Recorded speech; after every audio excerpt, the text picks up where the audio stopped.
누가복음 23장 34절의 말씀을 함께 보겠습니다. 이에 예수께서 이르시되 아버지 저들을 사하여 주옵소서 자기들이 하는 것을 알지 못함이니이다 하시더라. 오늘 이 본문의 말씀을 기초로 해서 새 시대의 언어라고 하는 제목으로 말씀의 은혜를 나누겠습니다. 우리 예수 그리스도께서는 역사를 주전과 주후로 나누셨습니다. 예수님께서 탄생하신 것이 너무나 중요하기 때문에 이 세상 역사는 그분의 탄생 전과 탄생 후로 구별이 된 것입니다. 그리고 성경이 바로 예수님 탄생하시기 전에 이 기록이 구약, 그 다음에 예수님께서 탄생하신 이후에 기록이 바로 신약입니다. 그렇게 두 부분으로 나눠지게 됩니다. 우리 이 H.G. 웰스 박사는 이렇게 말했습니다. 나는 역사가이지 신자가 아니다. 그러나 나는 역사가로서 나사렛에서 온 가난뱅이 설교자가 부정할 수 없이 역사의 가장 중심에 있다는 것을 고백할 수밖에 없다. 예수 그리스도는 모든 역사에서 가장 지배적인 인물이다. 그렇게 말했습니다. 우리 예수님께서 참으로 이 세상에 많은 변화를 가져오셨는데 팀 박사는 그 중에서 한 6가지만을 추려서 이렇게 얘기를 합니다. 제가 상세하게 설명하지 않도록 하겠습니다. 그저 넘어가도록 하겠습니다. 첫 번째, 예수님께서 오시고 난 다음에 이 역사 속에서 우리 여성들의 권위가 엄청나게 신장되게 되었습니다. 이전까지, 예수님 이전까지 여자들은 그저 남자들의 부속물에 지나지 않았습니다. 정말로 그런 아주 하찮은 존재가 여성들이었는데 신약 전서에는 바로 이 마태복음 1장에서 시작되면서부터 그 족복 가운데, 예수님의 족복 가운데 여성들의 이름이 등장하는 것을 보게 됩니다. 그 다음에 이 인간의 권리가 엄청나게 신장이 되었습니다. 그 다음에 인도주의적 지원이 세계에 더 널리 퍼져가게 되었습니다. 미국의 한 통계에 의하면 미국 전체 자선 사업 행한 총 금액을 계산해 보니까 기독교 단체들이 자선금으로 낸 것들이, 운용되는 자금들이 약 75%에 이른다고 합니다. 그리고 세계적인 그 자선 사업도 마찬가지입니다. 예수님의 정신을 따른 기관들에서 이 세상 사람들의 필요에 대해서, 또 여러 가지 궁핍한 상황 가운데 있는 사람들에 대해서 널리 마음을 쓰고 손을 뻗치는 모습을 보게 되는 것입니다. 그 다음으로 예수님께서 오시고 난 다음에 교육이 엄청나게 신장되게 되었습니다. 우리나라의 그 교육도 바로 기독교 기관에 의해서 가장 아주 진보적으로 발전하게 된 것을 보게 됩니다. 그리고 과학이 또한 발전했습니다. 우리 이 너무나 잘 아는 세계에서, 이 과학 세계에서 널리 알려져 있는 이러한 사람들, 프랜시스 베이컨이라든지 갈릴레오, 뉴턴, 코페르니쿠스, 케플러, 파스칼, 이러한 분들이 아주 신실한 믿음의 사람들이었습니다.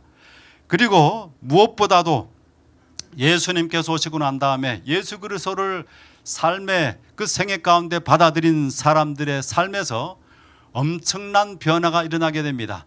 부정적인 사람들이 긍정적인 사람들이 되고, 또 불행한 삶을 살던 사람들이 아주 행복한 삶을 살게 되고, 또 무료한 사람들이 아주 역동적인 새로운 삶을 사는 것을 보게 됩니다.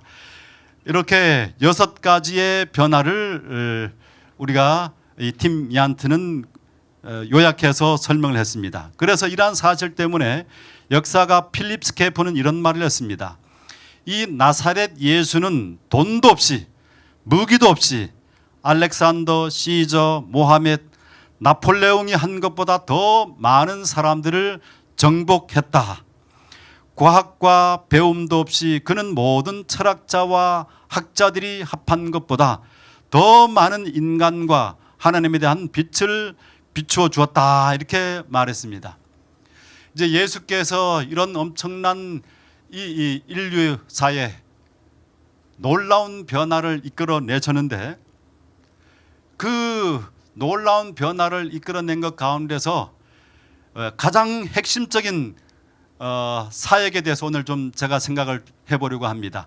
오늘 본문 말씀 가운데 보게 되면 예수님께서 십자가상에서 하신 그런 말씀이 나오는데, 그분께서 하신 그 말씀으로, 그분의 말씀으로 많은 사람들에게 엄청난 영향을 끼쳤는데, 그 중요한 말씀이 오늘 본문에 나와 있습니다. 여러분, 말은 말이죠. 말이 운명을 바꿉니다.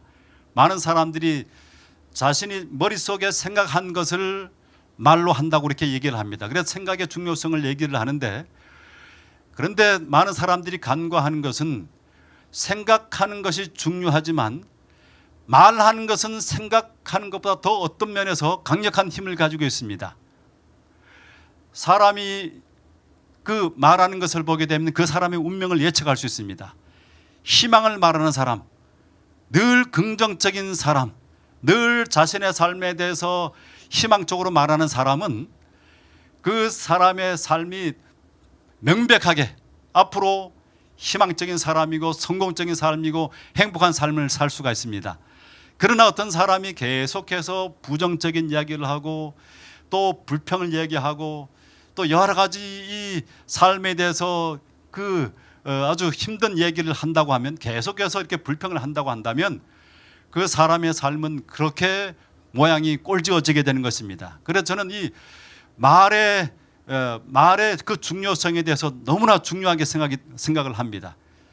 그래서 제가 책을 하나 쓰려고 하는데, 제가 쓰려고 하는 책이 한 3가지 책이 있는데, 제가 눈을 감기 전에 이제 마치려고 하는 그 책 가운데 하나가 제목을 말이 운명을 지배한다는 것입니다.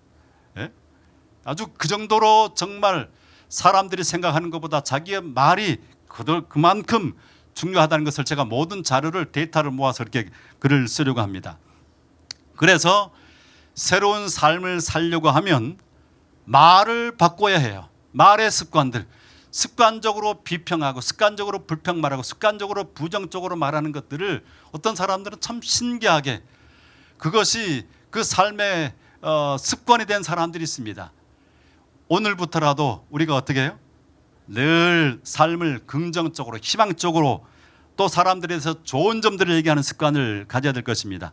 우리 예수 그리스도께서 하신 그 언어를 통해서 그분의 세상을 바뀐 그 원칙이 나오는데, 그분이 어떻게 세상을 이렇게 바뀌셨는가? 그분이 하신 말씀에 그분의 능력이 있습니다. 그 말씀의 그 핵심, 오늘 2가지를 함께 생각을 해보도록 하겠습니다. 본문을 통해서 첫 번째, 예수님께서는 용서의 언어를 사용하셨습니다. 누가복음 23장 34절 본문의 말씀을 다시 보면 예수께서 이르시되 아버지 저들을 사하여 주옵소서, 용서해 주십시오, 그렇게 말씀을 주고 있습니다. 새로운 시대를 여는 언어가 있다고 한다면 그것은 용서의 언어입니다. 예수님께서 그러하셨던 것처럼 오늘 내 삶이 새롭게 시작되려고 한다면 어떻게 해야 돼요? 용서의 언어를 자주 사용해야만 합니다. 여기 제가 한 번은 어떤 그 목회자가 설교하는 것을 들었습니다. 이 목회자가 설교하면서 이 영화 이야기를 했습니다. 밀양이라고 하는 그 영화가 있는데 이 얘기를 하면서 용서에 관한 말씀을 나중에 결론을 지었습니다. 그 내용이 어떤 내용이냐 하면 이 전도연이 주인공입니다. 남편을 교통사고로 잃게 되었습니다. 아들 하나를 키워서 이제 아들 하나를 데리고 밀양에 가서 피아노 학원을 운영하면서 생활합니다. 그런데 그 아들 하나를 데리고 피아노를 운영하는 그 사람을 보면서 돈이 많을 것이라고 생각해서 한 사람이 아들을 유괴합니다. 그리고 협박하면서 돈을 요구를 합니다. 그러나 나중에 여러 가지 복잡한 과정을 거치면서 결국 아들이 살해를 당합니다.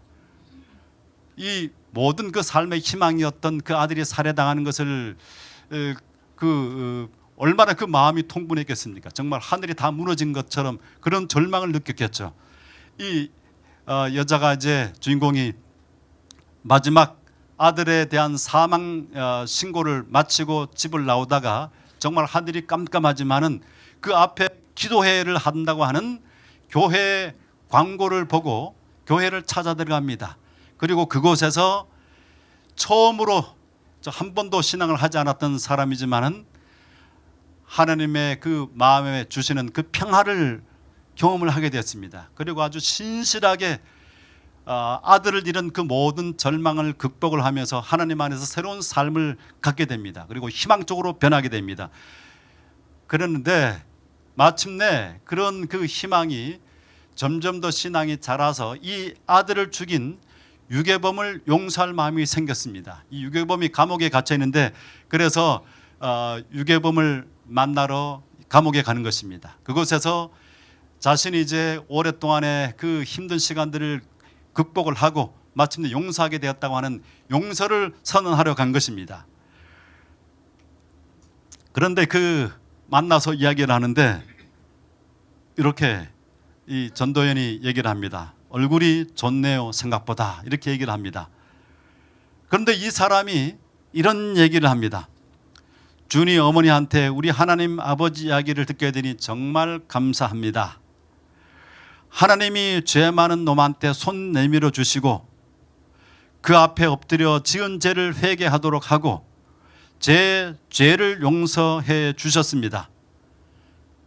자, 이 지금 이 주인공은 겨우 엄청나게 오랜 시간의 고통을 다 지나간 다음에 아주 힘들게 용서를 하려고 왔는데 이 사람이 용서를 선언하기도 전에 어떻게 해요? 이 사람은 그 고통 가운데 있는 것이 아니라 자기는 그런 고통의 시간을 겪었는데 이 사람은 너무나 편한 모습으로 아주 전혀 후회하거나 죄책감이라든가 미안한 마음도 표시하지 않고 어떻게 해요? 이렇게 얘기를 하는 것입니다. 그렇게 하니까 이 전도연이 이렇게 얘기를 합니다. 오열합니다. 죄를 용서해 주셨다고요? 그렇게 하니까 눈물로 회개하고 용서받았습니다. 그렇게 하니까 가슴을 치죠. 어떻게 용서를 해요? 용서하고 싶어도 난 할 수 없어요. 그 인간은 이미 용서를 받았다는데 그래서 마음의 평화를 얻었다는데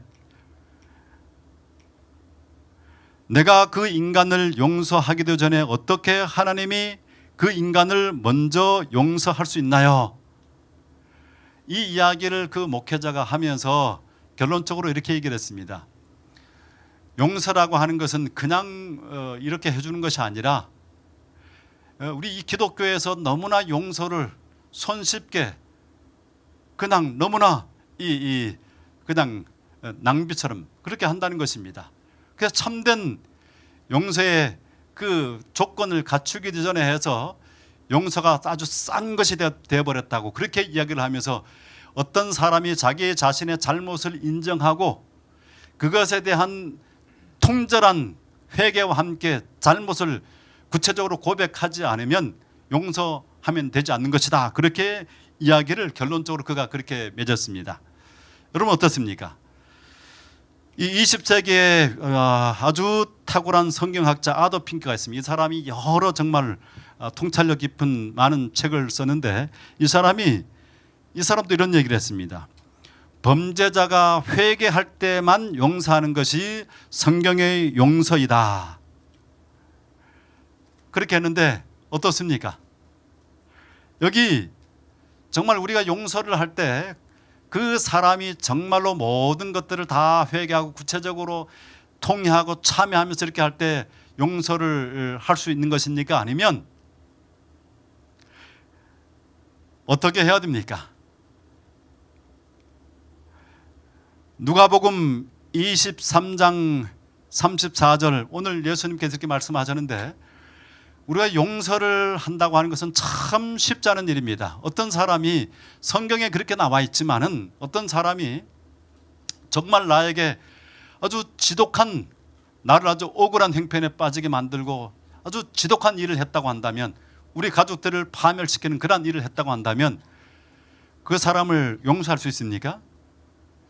많은 사람들이 그 당사자들과 당사자들 이 두 사람에 관계된 일들을 옆에서 보면서 아주 심대한 피해를 입은 그 사람에 대해서 제3자가 용서해야 된다고 말하는 것은 굉장히 사려 깊지 못한 행동이고 가혹한 일입니다. 그렇게 쉽게 얘기를 할 수 없는 것이에요. 그것은 그 사람이 마음에 하나님의 은혜로 오랫동안 또 정제되고 또 하나님의 은혜로 그것이 상처가 회복되고 난 다음에 스스로 이렇게 해야 될 것이지, 옆에서 그냥 성경을 가지고 정답을 가지고 용서해야 돼 이렇게 하면 그 마음의 상처가 훨씬 더 심각해지는 것입니다. 그 마음에 일어나는 그 분노에 대해서 어떤 사람이 이해해 줄 때 그 마음에 용서를 할 수 있는 힘도 갖게 되는 거예요. 그래서 모든 사람들이 용서를 해야 된다는 거 다 알고 있죠. 왜냐하면 용서를 하지 않고 어떤 사람에 대한 분노를 가지게 될 때 그것은 그 사람보다도 분노를 가지고 있는 사람을 훨씬 아주 심각한 피해를 입히기 때문에 용서를 해야 되는 것이 맞습니다. 그러나 가볍게 용서하라고 얘기해서는 안 되는 것입니다. 그러니까 예수님의 모습을 보게 되면 용서에 대한 참된 개념을 가질 수가 있습니다. 예수님께서 저들을 용서해 주시라고 이렇게 말씀해 주셨는데 이 값싼 용서가 아니에요. 예수님의 용서는 값싼 용서가 아닙니다. 지금 예수님께서 용서를 선언한 사람은 어떤 사람이에요? 지금 제사장들과 종교자들, 자기네들의 권력이 누수될 것을 두려워해서 사람들에 대한 지배권을 여전히 행사하기 위해서 그를 모함해서 죽음에 몰아넣은 그 제사장들과 종교 지도자들, 그리고 그들을 구원하기 위해서 이 땅에 오셨음에도 불구하고 그들을 십자가에 못 박으라고 외친 군중들, 또 그들을 그 얼굴에 침을 뱉은 사람들, 또 채찍으로 때린 사람들, 십자가에 못 박인 사람들, 조롱한 사람들, 그리고 그 모든 것에 모든 인류를 위한 용서가 선언되어 있는 것입니다. 그래서 예수님의 용서는 그들이 회개했습니까? 회개하지 않았죠. 아무것도 모르고 있는 상태죠. 그죠? 그래서 많은 사람들이 예수님의 용서는 값싼 용서가 아닌가 그렇게 하지만은 이 리스 베반 존스 목사는 이렇게 말했습니다. 저희를 용서해 달라는 말에는 저들 대신 나를 책망하소서라는 저들이 지은 죄값을 자신에게 돌리라는 뜻이 포함되어 있다 이렇게 말했습니다. 값싼 것이 아니라 그들을 용서할 뿐만 아니라 그들이 저지른 모든 죄의 책임을 본인이 지는 것까지 포함한 아주 값비싼 용서라고 하는 것입니다. 우리 이 용서에는 어떨까요? 그들뿐만 아니라 지금 오늘날 이 땅에 살고 있는 우리들, 지금도 여전히 죄를 짓고 살아가지만 계속해서 넘어지면서 하나님을 따르는 우리 모두를 향한 용서를 선언하고 있는 것입니다. 우리 마음속에 어떤 죄책감이 있습니까? 다른 사람들 알지 못하는 그러한 심각한 마음의 상처를 가지고 있는 사람들이 있을 것입니다. 그 모든 것도 예수님께서 나의 그 모든 죄를 지시고 십자가에 달려 돌아가셨다고 하는 사실을 받아들이시고 또 그 사랑을, 그 용서를 제대로 이해할 때 비로소 우리는 다른 사람을 용서할 수 있는 힘을 가지게 되는 것입니다. 이러한 기독교의 용서에 대해서 많은 사람들은 이해를 하지 못합니다. 그래서 이 니체는 이렇게 얘기를 했습니다. 기독교는 위선의 종교요 약자들의 종교이다. 무슨 말이에요? 기독교인들이 용서를 해주는 것은 그저 힘이 없어서 그렇게 하는 것이거나 아니면 자기를 조금 포장하기 위해서 참 멋있는 사람으로 만들기 위해서 이렇게 가식적으로 하는 그런 용서라고 하는 것입니다. 그것을 입으로 얘기하지만 실제로는 마음은 그렇지 않으면서 그렇게 한다는 것입니다. 그러나 실제로 많은 하나님의 사랑을 제대로 체험한 사람들은 어떻게 합니까? 그 마음속에서 정말 용서하는 것이에요. 우리 그 대표적인 예가 손양한 목사님이시죠. 이분은 사랑의 원자탄이라고 하는데 자기 아들 손동인과 손동신 이 두 아들을 공산주의자 안재선이가 이 두 아들을 죽였습니다. 뭐 정말로 이거 상상을 할 수 없는 일 아닙니까? 그런 이 안재선을 어떻게 했습니까? 이 안재선을 그 사면을 요구하는 그런 진정서를 내고 요청서를 내고 또 이 친구를 양아들로 받아들여서 그 아이를 이 하나님의 사람으로 만드는 놀라운 일을 한 것입니다. 여기 보면 사도행전 7장 59절에서 60절에 스데반이 어떻게 했어요? 저희가 돌로 스데반을 치니 스데반이 부르짖어 가로되 주 예수여 내 영혼을 받으시옵소서 하고 무릎을 꿇고 크게 불러 이르되 주여 이 죄를 그들에게 돌리지 마옵소서 이 말을 하고 자니라. 스데반도 예수님을 참으로 따랐던 그 스데반도 진실되게 따랐던 스데반도 예수님께서 행하신 것과 똑같은 행동을 한 것을 보게 됩니다. 사도행전에는 그의 죽음에 대해서 이렇게 말합니다. 그의 스데반의 죽음은 교회에게 견디기 어려운 시련이었으나 그것은 그의 기억에서 순교자의 신앙과 지조 그리고 그 용모에 머물러 있었던 영광을 지울 수 없었던 사울의 양심을 일깨우는 결과를 가져왔다. 어떻게 했다고요? 그가 이렇게 정말 죽어가면서도 그 사람들에게 악담을 하지 않고 그들을 용서하는 그 모습이 하나님의 그 성품이 그 얼굴에 드러나는 것을 보고 그 모습이 정말 이 초대교회를 박해하기에 살기등등했던 사도 바울을 태어나게 하는 사울이 바울로 태어나게 하는 전환점의 그 한 단초가 됐다고 하는 것입니다. 사단보다 더 능력이 크신 분께서 사울을 택하셔서 순교한 스데반을 대신하여 당신의 이름을 위하여 전파하고 고통을 당하게 하시고 당신의 피를 통한 구원의 기별을 멀리 그리고 널리 전하도록 하실 것이었다. 여기 실제로 그렇게 일어났죠. 그리고 산상보훈 17페이지에는 이렇게 말씀이 되어 있습니다. 증오와 복수의 정신은 원래 사단에게서 온 것이다. 그러므로 그 정신을 품는 자에게는 불행이 초래된다. 사랑하고 용서하는 것은 하나님의 정신이요 어떤 사람에 대해서 증오하고 복수하는 마음은 어디에서 온 것이라고요? 사탄에게서 오는 것이라고. 사단에게서 오는 것이 사람을 유익하게 하지 못합니다. 사람을 파멸시키는 것이 그의 목적이에요. 그러므로 우리의 삶 속에서 새로운 생애가 시작되기 위해서는 내 마음에 정말 깊은 상처를 주었던 그 사람들에 대해서 예수님께서 하신 것처럼 마음에 깨끗하게 그냥 씻어서 용서해 주는 것이 필요합니다. 저는 제 삶에서 가장 큰 재산으로 여기는 것이 뭐냐면 제 삶에 어떤 사람에 대해서 정말 이 그림자만큼이라도 그 분노하거나 원망하는 마음을 가지고 있잖아요. 모든 사람에 대해서 제가 깨끗하게 그 사람이 아무리 뭐 저에게 상처를 주고 저도 말이죠. 사람인데 왜 상처 없겠습니까? 왜 이상한 말을 듣지 않았겠습니까? 그런 사람들 있습니다. 예?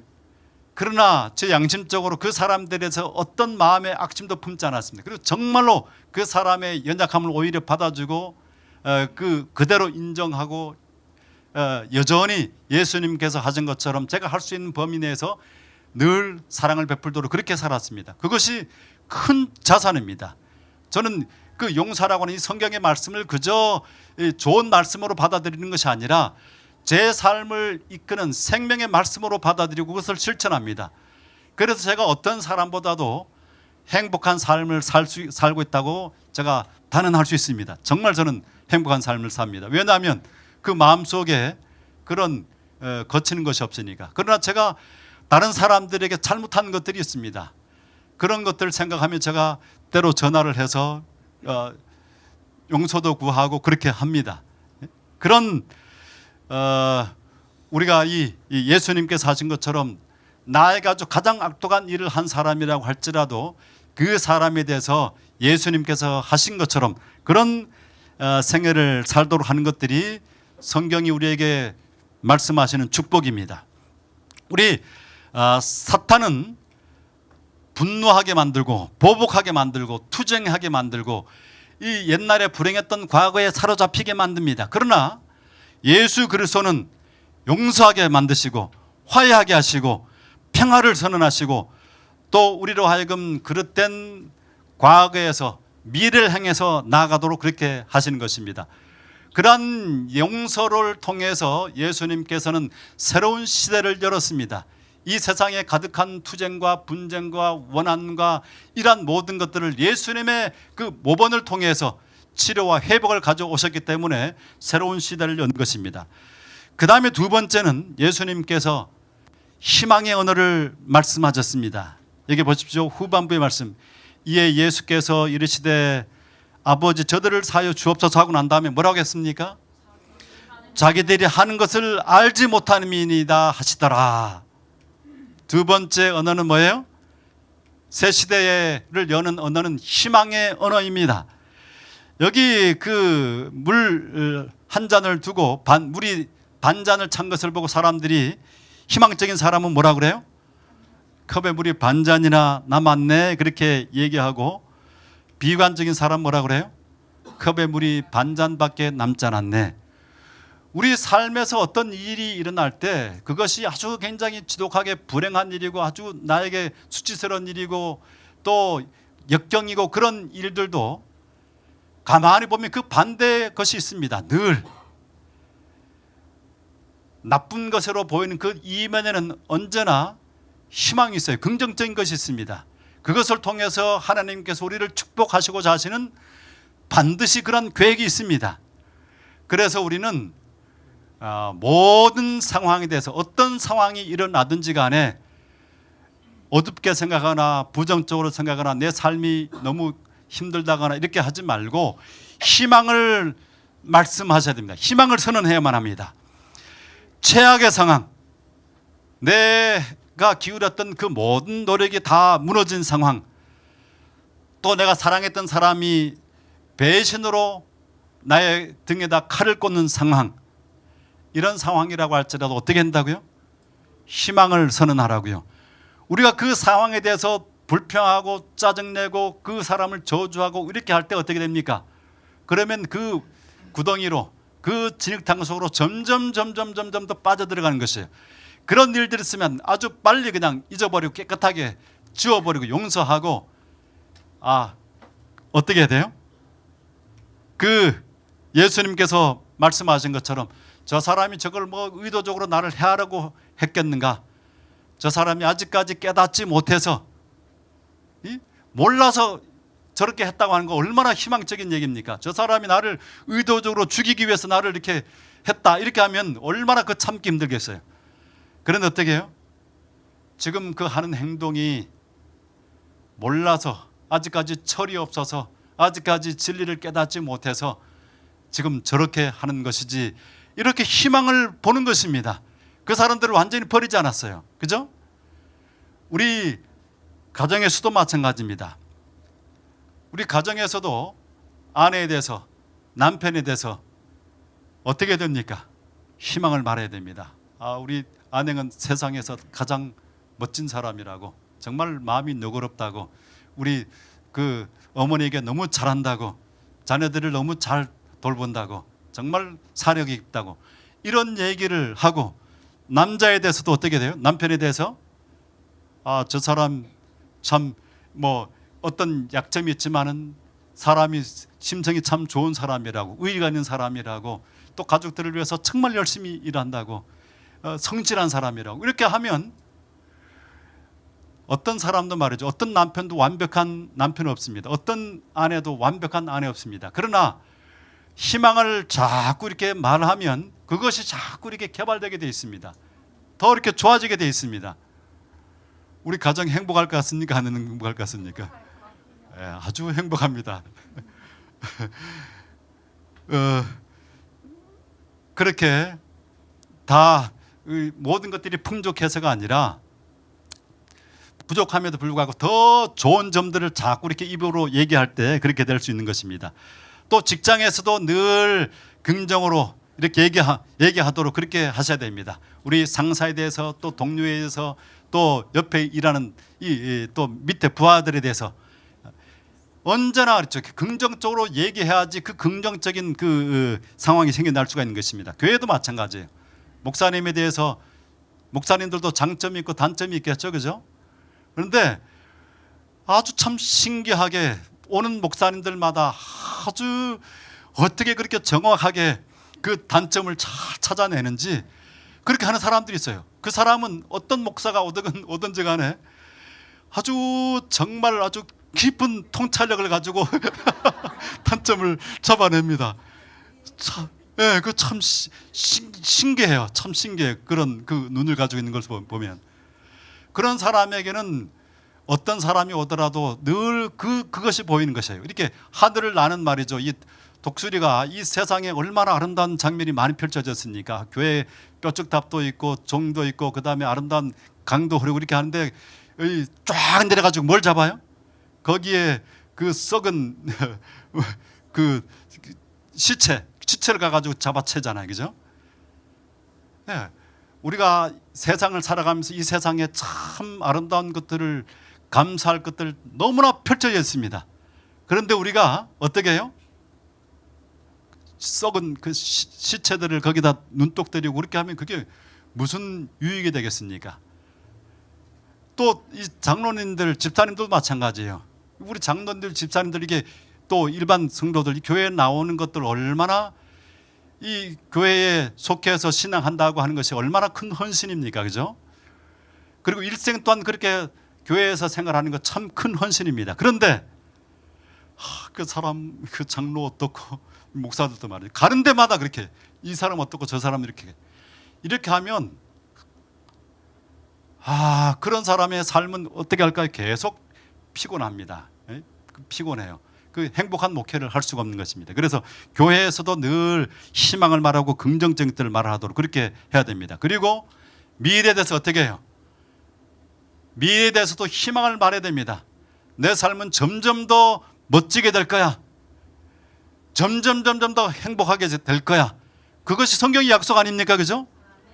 예, 포도즙을 일반 세상의 포도즙은 어떻게 해요? 처음에는 좋은 거 나왔다가 나중에는 다 질이 낮은 것을 내지만 예수님께서 주시는 포도주는 어떻게 됩니까? 점점 더 좋아집니다. 예수님을 우리가 알면 알수록 점점 더 어떻게 됩니까? 좋아지게 되는 것이 그것이 당연한 것이에요. 우리가 그렇게 좋아지다가 나중에 어떻게 죽을 때도 더 좋은 길로 가는 것입니다. 그죠? 예. 그런 이 미래에 대해서 걱정하지 마세요. 이게 내가 아이들을 어떻게 키울까? 그 다음에 또 은퇴하고 난 다음에 어떻게 생활할까? 집은 어떻게 하지? 그런 거 생각하면 말이죠. 끝이 없어요. 하나님께서 지금까지 먹이고 입히셨으니까 앞으로의 삶도 책임지실 것입니다. 그 하나님의 보호하심과 인도하심에 대해서 긍정적으로 아멘하시게 되기를 바랍니다. 우리 그 서울영화학원 교회에 이순희 집사가 있습니다. 이분이 올해 이제 수석 여집사가 됐습니다. 근데 이분이 한 번은 같이 이렇게 장례식에 갔다 오면서 우리 교회 밴을 타고 갔다 오면서 이 밴에서 이야기를 나눴는데 그런 얘기를 했습니다. 자기가 이제 처녀 때인가 하여튼 언제 이제 미국에 가서 쇼핑몰에서 이렇게 방문을 했는데 쇼핑몰에 한 조그만한 한 구석에서 이렇게 가판대를 놓고 거기에 이제 이 선글라스 같은 것들을 파는 그 곳을 이렇게 들게 됐답니다. 그런데 거기에 장사를 하는 분이 계셨는데 나이가 드신 분이셨어요. 아주 그 뭐 노인이 그 자리에서 이 선글라스를 장사를 하시는데 그분이 이 이순희 집사님에 대해서 딱 보더니 성격은 어떠하고 이렇게 성격적인 특성들을 얘기하는데 너무나 자기의 성격적인 특성들을 잘 얘기하는 것입니다. 그러니 이 마음 가운데 이분에 대한 굉장한 신뢰가 좀 있지 않았겠어요, 그죠? 그러면서 그분이 이제 이런 얘기를 했습니다. 앞으로 후일에 어떻게 한다고요? 미국에서 생활하게 될 것이다. 그 얘기를 해준 것입니다. 그 얘기가 이 지금 이 노인이 통찰력이 있는 사람입니까? 없는 사람입니까? 그냥 그저 그 백화점의 한 옆에 쇼핑몰의 옆에서 조그만한 장사를 한 사람이 무슨 그런 통찰력이 있겠습니까? 그래도 통찰력 있는 사람이라고 하면 훨씬 더 그걸 했겠죠. 그런 사람인데 이 사람이 그 한 얘기를 마음에 담고 있죠. 그거를 놓치지 않아요. 그러면서 자기가 어떤 일이 생기면 자기 뭐 필리핀의 아이들과 이제 그 유학하러 뭐 어학 연수하러 갈 기회가 생기면 혹시 이것이 내가 미국에 살도록 하기 위해서 이렇게 그 길이 지금 연결되는 것이 아닌가? 그리고 뭐 이런 방문할 때마다 그런 그 마음이 늘 있어서 언젠가 내가 미국에 가서 살게 될까? 뭐 이런 생각을 늘 지금 하고 있다는 거예요. 여러분 보세요. 아무런 정말 힘이 없는 그 한 구석에서 그분 일하는 그분이 얘기한 그 한마디도 이분이 굉장히 똑똑한 분이거든요. 정말 엄청나게 똑똑한 분이에요. 학원을 운영하면서도 그 체인에서 가장 뛰어난 사람의 상을 받는 그 실적을 거둬서 상도 받고 이렇게 한 사람이에요. 참 야무진 사람입니다. 그런데 그 사람이 이런 똑똑한 사람이 어떻게 해요? 그 한마디를 마음속에 새기고 있는 것입니다. 여러분 말이라고 하는 건 그런 거예요. 그럼 지금 우리 각자가 말이죠. 한 사람 한 사람이 옛날에 어떤 사람이 해줬던 말을 새기고 있는 것이 있을 것입니다. 어떤 사람이 이 말을 해줬는데 그걸 기억하는 사람이 있을 겁니다. 그죠? 분명히 있습니다. 누군가가 나에게 어떤 말을 해준 것을 기억하는 사람이 있어요. 그런 이 말들이 정말 신기한 힘을 가지고 있습니다. 그래서 우리는 하나님의 복음을 가지고 있는 사람 아닙니까? 다른 사람에게 부정적인 얘기를 하지 말고 어떤 사람을 만났을 때 그 사람에 대해서 희망적인 얘기를 해보십시오. 희망적인 얘기를 해보세요. 이 노인이 얘기한 것과 같은 당신은 보니까 앞으로 그 삶의 그 생긴 모습을 보니까 또 같이 얘기를 해보니까 당신은 앞으로 정말 많은 사람들의 많은 사랑을 받으면서 또 행복한 삶을 살 거야. 혹은 더 구체적으로 그 사람의 특성을 따라서 장점들을 가지고 그 사람의 어떤 장래를 한번 긍정의 언어를 한번 해보십시오. 어린 아이들에게서 너는 커서 정말 똑똑한 아이가 될 거야. 성공하는 아이가 될 거야. 제가 이번에 얼마 전에 우리 거의 이제 마지막 순간에 접어든 제가 아주 정말 사랑하는 외숙모님이 있으신데 그 요양원에 갔습니다. 그런데 그분이 우리 동생들에게 얼마나 그 적절하게 맞는 얘기들을 해줬는지 몰라요. 그래서 그분이 우리의 유년 시절에 별과 같은 존재였습니다. 그렇게 총명하고 지혜로우신 분이셨어요.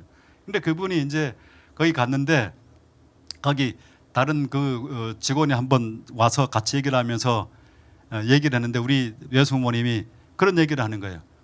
이 아이는 참 특별한 아이라고, 어렸을 때부터 특별했다고 그렇게 하면서 그때부터 이 아이는 공부로 뭔가 성공할 것이라고 그렇게 자기가 늘 얘기를 했는데 그렇게 됐다고 이렇게 얘기를 하는 거예요. 그러니까 어렸을 때 그 한마디 지금도 기억하거든요.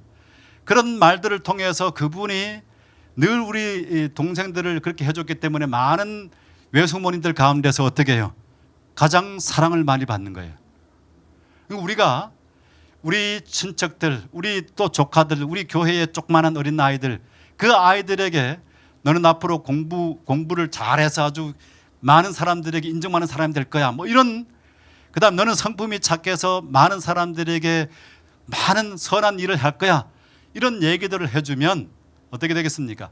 그 아이가 그 말을 기억하고 다른 말을 해준 사람들이 기억 못해도 그 말을 한 사람은 절대로 잊지 않습니다. 그래서 그런 긍정의 이야기를 좀 하시게 되기를 바랍니다.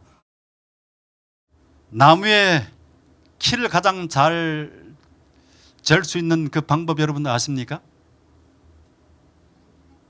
예? 나이테. 예, 나이테는 수명을 하는 것이고 키. 뭐 복잡할 것 같은데 어떻게 하냐면 나무가 쓰러졌을 때입니다. 나무 이렇게 그냥 있는 나무는 이렇게 우리가 올라가지도 못하고 힘든데 나무가 쓰러지면 딱 저기가 참 쉽죠, 그죠? 그 나무만 그런 것이 아니라 사람도 마찬가지예요. 사람도 사람이 쓰러졌을 때 그 사람이 가지고 있던 신앙의 깊이와 넓이와 폭을 가장 잘 잴 수 있습니다. 우리 예수님께서 예수님의 삶을 한번 보십시오. 예수님의 삶의 평화의 때에 이렇게 너희 원수를 사랑하며 너희를 핍박하는 자를 위하여 기도하라. 아직까지 십자가에 달리기 전에 이런 말씀을 하셨잖아요, 그죠? 그냥 아무런 일이 없었을 때 이 말을 하는 것은 어떨까요? 쉽겠죠, 그죠? 그런데 예수님께서는 어떻게 돼요? 위기의 때, 십자가에 지금 달려서 정말 고통당하는 이 순간, 가장 처절한 배신을 당하고 고통을 당하는 이 순간에도 어떻게 했어요? 평화의 때에 했던 것과 똑같이 용서를 선언하는 것을 보게 되는 것입니다. 우리가 번영할 때 모든 것들이 순탄하게 잘 나갈 때든지 혹은 정말 고난의 물결이 몰려와서 우리의 모든 것들이 다 잠기고 호흡을 겨우 실은 그러한 때라든지 어떠한 상황에 관계없이 늘 하나님에 대한 신뢰를 가지고 하나님의 구원하심과 하나님의 선하심을 선언할 수 있는 사람이 되어야 될 것입니다. 여기 삼손은 그가 마지막을 어떻게 맞이합니까? 괴력을 원수들에게 복수하는 것에 사용했죠, 그죠? 근데 예수님께서는 그 마지막을 어떻게 보내셨어요? 그분의 능력을 그냥 쉽게 그들을 다 멸할 수 있었지만은 구원을 위해서 사용했습니다. 이 예수님의 마지막 그 모습을 보고 보통 사람들이 할 수 없는 그런 행동을 보고 우평강도가 어떻게 합니까? 회개를 하게 되지 않습니까? 그래서 우평강도가 구원을 받고 또 많은 사람들이 구원에 이르는 것을 보게 됩니다. 이제 마지막 얘기를 하고 말씀을 마치도록 하겠습니다. 우리 전정원 목사님이 그분이 쓴 책이 꽃필 때 낙엽 칠 때라고 하는 이제 은퇴를 하시고 난 다음에 회고록 같은 그 책을 쓰셨는데 그 내용 가운데 한 이야기가 있습니다. 그분이 광주 영어학원교회에서 목회를 하실 때였습니다. 그 교회에 밴을 하나 샀습니다. 뭐 지금 굉장히 오래된 얘기죠, 이게. 지금은 뭐 교회에서 밴을 산다고 하는 것이 뭐 그렇게 힘든 일이 아니죠, 그죠? 일반적인 얘기인데 그 당시에 이렇게 밴을 산다고 하는 것은 쉬운 일이 아닙니다. 그런 밴을 딱 사다 놓으니까 보니까 아주 흠이 없고 반짝반짝거리고 이렇게 그냥 배가 부른 거예요. 너무 좋은 겁니다. 이걸 가지고 이제 교인들이 함께 뭐 여러 활동들을 할 수 있으니까 그렇게 해서 볼 때마다 참 기분이 좋은데 어느 날 다시 이제 그 밴을 보기 위해서 그 건물 위에서 이렇게 내려다 보니까 거기에 아이들이 4-5명이 그 이 밴 위에 말이죠. 깨끗한 그 밴 위에 올라가 가지고 그냥 막 뛰면서 막 이렇게 서로 막 장난치고 있는 겁니다. 그러니 이 양반이 어떻게 되겠습니까? 완전히 정말 막 그냥 열이 이만큼 막 뻗쳐가지고 거기 화장실에 가가지고 양동에다가 물을 하나 해가지고 떠가지고 이제 거기다가 막 이제 그 쏟아 부으려고 이렇게 딱 했습니다. 그런데 갑자기 골목길에서 야, 이 비겁한 놈, 나쁜 놈, 이 비겁한 놈 이렇게 소리가 들리는 겁니다. 뭐 이분을 위해서 한 것은 아니지만 누가 그렇게 얘기를 다른 친구에게 한 것인데 그 소리가 자기에게 하는 것처럼 하나님께서 자기 책만 하는 것처럼 그렇게 들린 겁니다. 그렇게 해서 딱 이렇게 정신을 차리고 아니지, 이건 아니지, 그런 마음이 들어가지고 마음을 순간적으로 확 돌려버렸습니다. 그리고는 그것을 내려두고 내려가서 그 밴 앞으로 그 아이들에게 다가갔습니다. 그러자 이 아이들이 화들짝 놀라는 거죠. 그때 아주 그 부드러운 목소리로 그 아이들을 전시고 너네들 다치니까 이렇게 한 사람 한 사람 조용히 잘 이렇게 내려와라 하면서 이렇게 아이들을 안전하게 잘 내려줬습니다. 그리고는 그 아이들과 대화를 시작한 것입니다. 너희들 어디에 사니? 그랬더니 한 아이가 이런 얘기를 했어요. 물망초에 살고 수선화에 살고 해바라기 살아. 이게 무슨 말입니까? 물망초, 수선화, 해바라기, 이게 이름이 참 좋은데 그 시장터의 술집 이름이에요. 어머니가 뭐 하는 거예요 지금? 이런 거 하는 거예요. 그래서 그 아이들 이제 잘 같이 얘기 나누고 난 다음에 우리 이번 주 일요일에 같이 이렇게 어디 너희들 함께 놀러 갈래? 그렇게 하니까 아이들이 막 좋다고 소리 지르는 겁니다. 그래서 그 아이들을 데리고 또 교회 청년과 몇 사람들을 데리고 이제 함께 그 피크닉을 갔다는 것입니다. 그리고 먹을 것도 주고 잘 그 아이들과 즐겁게 시간을 보내고 돌아왔다는 겁니다. 그렇게 하고 난 다음에 어떻게 됐어요? 이 아이들이 교회에 나오기 시작했어요. 그리고 여름 성경학교에 출석하고 발표하는 날에 그 어머니들이 와가지고 그 아이들이 창문으로 이렇게 그 아이들이 발표하는 것을 보고 이런 일이 일어나는 것입니다. 여러분 어때요? 쉽게 그 치는 아이들을 그렇게 혼내는 것은 누구나 할 수 있는 일입니다. 그죠? 그게 인간의 자연적인 본성이죠. 그런데 그렇게 하지 않고 그것을 넘어서서 그 아이들을 용서하고 사랑하고 그 아이들에게 희망을 바라볼 때 그 아이들의 삶에 새로운 빛이 열리는 것입니다. 새로운 세상이 열리는 것이에요. 새 시대의 언어는 희망의 언어입니다. 우리 이것은 말이죠, 예수님에게만 해당하는 것이 아니라 예수님께서 모본으로 보여주셨습니다. 우리의 삶에 정말로 희망적인 새로운 시대가 열리기 위해서는 교육을 많이 받는 것이 아니라 돈을 많이 버는 것이 아니라 어떤 예수님의 정신을 우리 삶 속에서 실천하는 것이에요. 우리가 새로운 시대에 삶이 새롭게 시작하기 위해서는 어떻게 된다고요? 예수 그리스도의 언어를 사용하자 이것입니다. 오늘 본문을 통해서 두 가지 영적인 교훈을 생각해 보았습니다. 첫 번째로 용서의 언어입니다. 두 번째는 희망의 언어입니다. 우리 모두가 이 두 언어를 잘 사용해서 우리의 삶이 새롭게 시작되고 또 주변의 사람들을 새롭게 예수님처럼 이끄는 그런 모두가 되기를 바라며 말씀을 마칩니다.